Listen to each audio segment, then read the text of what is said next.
So just a couple other little tidbits here. This is the thermostat, obviously. It's a smart thermostat, except it's very dumb. It doesn't work. It works manually, so you can push that on. And then if you push it again, you can change the heat temperature. You just kind of keep it set at 16, but if you want it to set at whatever, that's fine. That's cooling, it doesn't work yet. I don't really know, that probably just does heating. But up and down, and then the fan will come on. This will turn off, and that's the current temperature, of course. This will turn off in a minute. But you can't turn the fan on to circulate the warm air from the fireplace without turning the heat on. It's really freaking stupid. Yeah, it's going to be changed. In fact, I've got another one here, the old one. If you feel like wiring it up, the breaker panel's in the garage. I'm going to go in there in just a second and show you something else. Yeah, if you feel like wiring up the old thermostat, it's in one of those boxes. You're welcome to do that. I don't expect you to do that, of course. And this light here, you can just leave it on, the green tape, just during the day for the plants.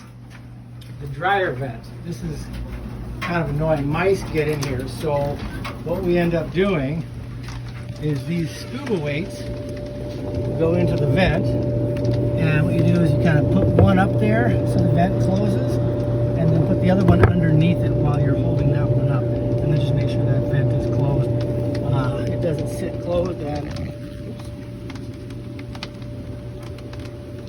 sorry, that was weird. It doesn't sit closed and the mice get in there. So when you're not using a dryer, if you wouldn't mind closing that.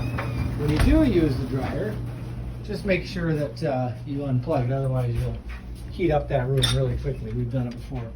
And then in the freezers here, sorry, there's not a whole lot of room in our freezers for stuff, but you can rearrange things. However, there's a piece of salmon there. Feel free to help yourself to anything in here, of course.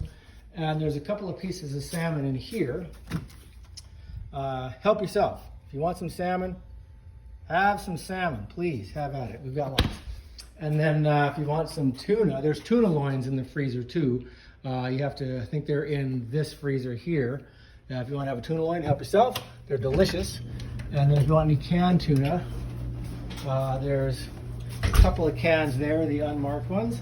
And then if you want more, downstairs where the dehydrators are, and the same thing where all the bottles are, just kind of towards the north end of the house there, you'll see the dehydrators. There's a cardboard box with a bunch more cans of tuna in it. It's delicious. Help yourself. That's all I can think of at the moment. We'll call this Tidbits 1. If there's more, I'll do more. But thank you.